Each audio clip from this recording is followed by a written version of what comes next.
রহমত ৩৫ বছরের এক গ্রামে সহজ সরল একজন জেলে। ভুলু বয়স আনুমানিক ৩০, রহমতের প্রতিবেশী এবং মাছ ধরবার সঙ্গী। আসলে একটি জিন রূপী পরিবর্তনকারী ভূত। রহমতের মাটির ঘরে বারান্দার গভীর রাতে আনুমানিক 2টা। আবহাওয়া ঝিঝি পোকার ডাক, দূরে শিয়ালের হুক্কা হুয়া, বাঁশঝাড়ে বাতাসে শোঁ শব্দ। রহমত বারান্দায় বসে তার মাছ ধরবার জালটা ঠিকঠাক করছে। পাশে একটা কুপি বাতির কেরোসিনের আলোয় টিমটিম করে জ্বলছে। হঠাৎ অন্ধকারের মধ্যে থেকে একটা চাদর মুড়ি দেওয়া অবয়ব হেঁটে আসে। আলোর কাছাকাছি আসতেই বোঝা যায় লোকটা ভুলু। রহমত একটু চমকে উঠল। আরে ভুলু, এই নিশুতি রাতে কি খবর? ভুলু বলল একটু ভারী এবং অস্বাভাবিক শান্ত গলায়। রহমত ভাই, ঘুম আসছিল না? চল আজ বড় বিলে যাই। শুনলাম উত্তর পাড়ার বিলে নাকি ঝাঁকে ঝাঁকে শোল আর চিতল মাছ নামছে। মেঘলা রাত, আজ জাল ফেললে খইয়ের মতো মাছ উঠবে। রহমত বলল আকাশের দিকে তাকিয়ে, কিন্তু মেঘ তো বেশ ঘন। আর বড় বিলের দুর্নাম আছে রে ভুলু। ওই দিকে রাতে কেউ বড় একটা যায় না।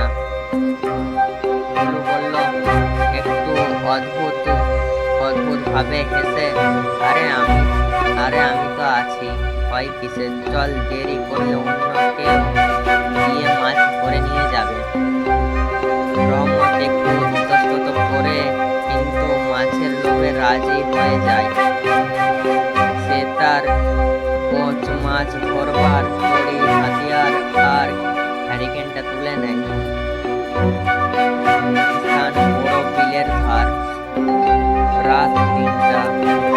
কুয়াশায় ঢাকা চারপাশ।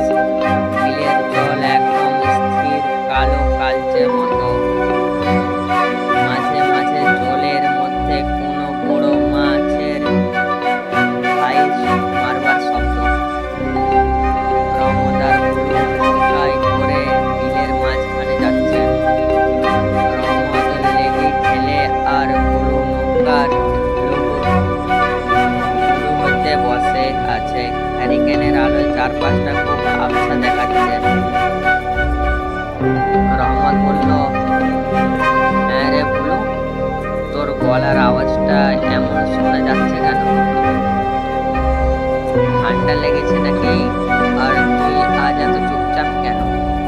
ভুলু বলল, নৌকা থেকে জলের দিকে তাকিয়ে না ফিরি কিছু না ভাই। বিলের আবহাওয়া একটু অন্যরকম তো, তাই।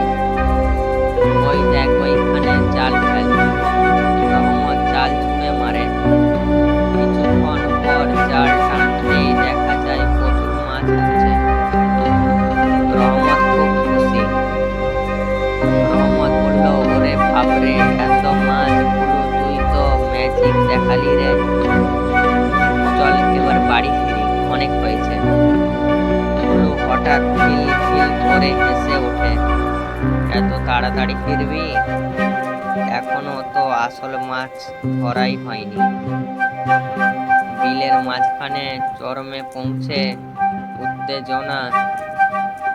ভোর হওয়ার ঠিক আগের মুহূর্ত, চারপাশ তখনই অন্ধকার। রহমত খেয়াল করে ভুলুর চারিদিকে। ভুলুর চাদরের নিচে থেকে একটা অদ্ভুত গন্ধ বের হচ্ছে। পচা পাক আর কাঁচা মাছের গন্ধ। হ্যারিকেনের আলোটা ভুলুর মুখের ওপর পড়ে। রহমত আতঙ্কে জমে যায়। ভুলুর চোখ দুটো জোনাকির মতো জ্বলজ্বল করছে। আর হাত দুটো অসাধারণ মানুষের চেয়ে অনেক বেশি লম্বা হয়ে নৌকা জল থেকে জ্যান্ত কাদা মাছ তুলে কাঁচা চাবিয়ে খাচ্ছে। রক্তে তার মুখ বেরিয়ে পড়ছে। রহমত কাঁপতে কাঁপতে ভয়ে তার গলা বুঝে আসছে। তুই তুই তুই তো ভুলু নস? ভুলু কোথায়? ভুলুরূপী জিন ভয়ঙ্কর গভীরতা খরখস গলায়, ভুলু তো ঘরে ঘুমাচ্ছে রহমত। তোকে তো আমি ডেকে আনলাম। এই বিলের মাছ যেমন আমার প্রিয়, তেমনি তুই আমার প্রিয় খাবার। জিনটি রহমতের দিকে তার লম্বা হাত বাড়িয়ে দেয়। রহমত ভয়ে চিৎকার করে নৌকার ওপর রাখা ধারালো কোঁচটা ঠেলা দিয়ে জিনের গায়ে গেঁথে দেয়। একটি বিকট অমানুষিক চিৎকার শোনা যায়। বিলের পাড়, সকাল, সূর্য উঠছে। গ্রামের মানুষ বিলের পাড়ে রহমতের অচেতনভাবে অবস্থায় উদ্ধার করে। রহমতের সারা গায়ে কাদা মাখা, চারপাশে নৌকা, পাশে মাছের নৌকাটা ভাসছে, কিন্তু তাতে একটাও মাছ নেই। শুধু কিছু রক্ত আর মাটির পোড়া গন্ধ। রহমত জ্ঞান ফিরলে সে কাঁপা কাঁপা গলায় সব বলে। পরে জানা যায় ভুলু সেই দিন রাতে নিজের ঘর থেকে বের হয়নি। সে জ্বর নিয়ে সারারাত ঘুমাচ্ছিল। পুরনো দিনের বড়রা বলতেন, গভীর রাতে কাউকে চেনা গলা দিয়ে ডাকলে হুট করে বের হতে নেই। বিশেষ করে মাছের লোভে তো নয়ই, কারণ নিশুতি রাতের বিলের মালিক মানুষ নয়, অন্য কেউ। সমাপ্ত।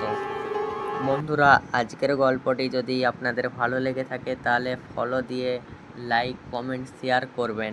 আর আমাদের পেজটিকে ফলো করতে কেউ ভুলবে না, মায়াবী কুটির। ধন্যবাদ।